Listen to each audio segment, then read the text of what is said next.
Okey, subtopik yang seterusnya iaitu network device, di mana network device adalah peranti yang digunakan untuk filter dan juga control traffic of digital connection.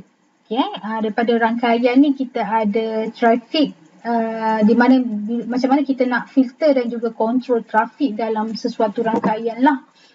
Okay, device yang common kita gunakan untuk network adalah yang pertamanya hub, yang keduanya adalah repeater, yang ketiga adalah bridge, yang keempat switch, yang kelima routers, yang keenam gateway dan yang ketujuh router. Jadi kita akan tengok satu persatu. Okay. Network device ini tujuannya adalah tanggungjawabnya adalah kepada tiga, iaitu yang pertamanya untuk controlling traffic, mengawal lalu lintas rangkaian. Yang keduanya connectivity, maksudnya connection lah. Yang ketiganya adalah hierarchical addressing lah, maksudnya untuk address, untuk alamat yang kita nak hantar kepada klien lah ataupun receiver. Okey, yang pertama tanggungjawab dalam network device ni untuk controlling traffic ni, di mana rangkaian secara besar-besaran ni dia memerlukan cara untuk kita tapis dan juga kita asingkan traffic data agar tidak berlaku loss data tersebut ataupun corrupt. Okey. Yang keduanya connectivity, di mana peranti ataupun device dia akan menghubungkan, dia akan connectkan pelbagai jenis network dengan pelbagai jenis network protokol. Jadi kita ada beberapa jenis network protokol yang korang akan belajar lah. Contohnya TCP/IP dan sebagainya lah. Okey, yang ketiganya untuk hierarchical addressing, di mana kita nak membahagikan rangkaian ni dengan peranti sambungan, dengan device sambungan untuk menyediakan actual ataupun physical example untuk kita terima ataupun kita nak hantar data sebenar ke destinasi yang betul, yang right lah, yang betul, melalui ID rangkaian menggunakan IP address network ataupun host ID, network ID ataupun host ID. Okey, ini adalah peranti hub, peranti rangkaian hub. Kalau korang boleh tengok gambar dia macam ni lah.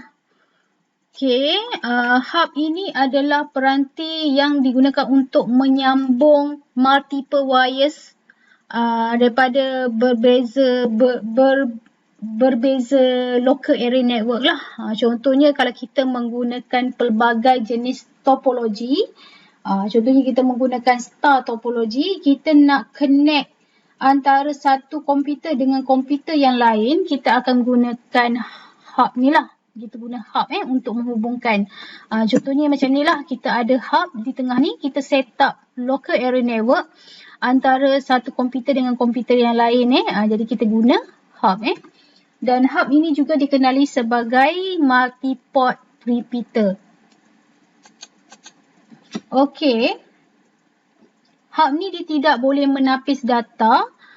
Jadi data yang datang by packet ni dia akan send kepada receiver dan dia akan menghubungkan antara satu device dengan device yang lain lah. Dan hub ini juga dia akan menerima paket data ni di salah satu port dia. Dan ianya akan menghantar secara ulangan paket-paket data tersebut kepada port-port yang sepatutnya terimalah. Dia ada address-address tertentu kepada semua peranti yang ada address tersebut dia akan receive lah. Okay.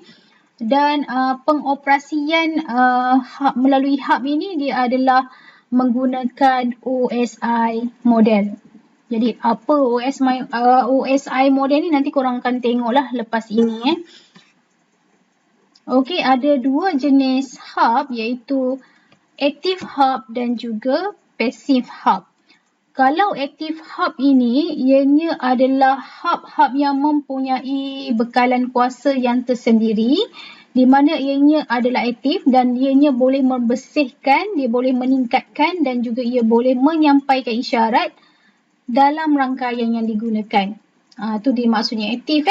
Dan active hub ini juga ianya berfungsi sebagai repeater, maksudnya pengulang, dan juga wiring center lah. Dia repeater dan juga wiring center.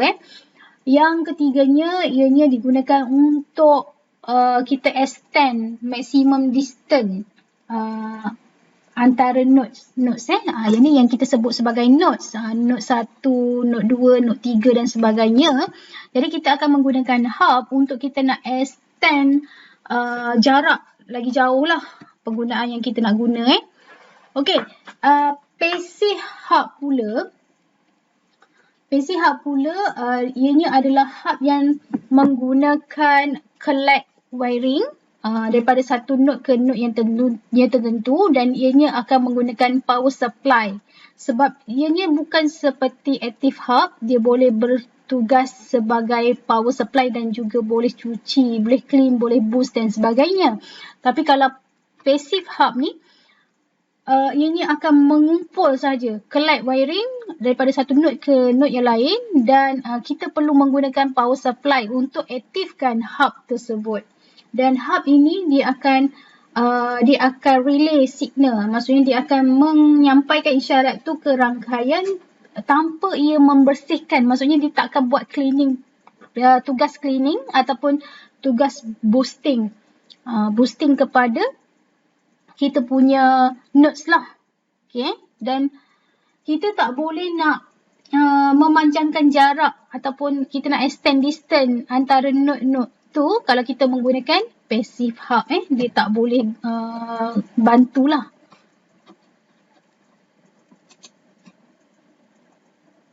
Okey, device yang seterusnya adalah repeater. Repeaters ni macam ni lah yang korang nampak. Kalau ada kat rumah tu, kadang-kadang ada yang kita guna repeater ni. Jadi fungsi repeater ni ataupun repeater ini adalah network device, peranti rangkaian yang meningkatkan kekuatan isyarat. Jadi ia boleh dihantar dan diterima pada jarak yang lebih jauh tanpa kehilangan kualiti. Okay, jadi ianya bertugas sebagai kita nak kuatkan isyarat network kita. Dan tugasnya juga adalah untuk menjana semula isyarat melalui rangkaian yang sama sebelum isyarat itu menjadi terlalu lemah, weak lah, ataupun rosak. Dan ianya bertujuan untuk memanjangkan isyarat melalui rangkaian yang sama yang kita nak hantarlah. Dan perkara penting yang perlu kita beri perhatian daripada berkaitan dengan repeater ini adalah they do not amplify the signal. Maksudnya repeater ni dia tidak menguatkan isyarat secara totalnya lah. Okay? Dia meningkatkan saja. Maksudnya. Okay. Okay, apabila isyarat menjadi lemah, maka kita akan copy signal ni bit by bit dan kita akan regenerate melalui original strength dan kita akan menggunakan 2-port device lah. Dan 2-port device ini macam korang tengok ni lah, repeater ni dia boleh connect antara dua switch. Inilah 2-port device ni. Dan repeater ni dia beroperasi secara physical layer lah.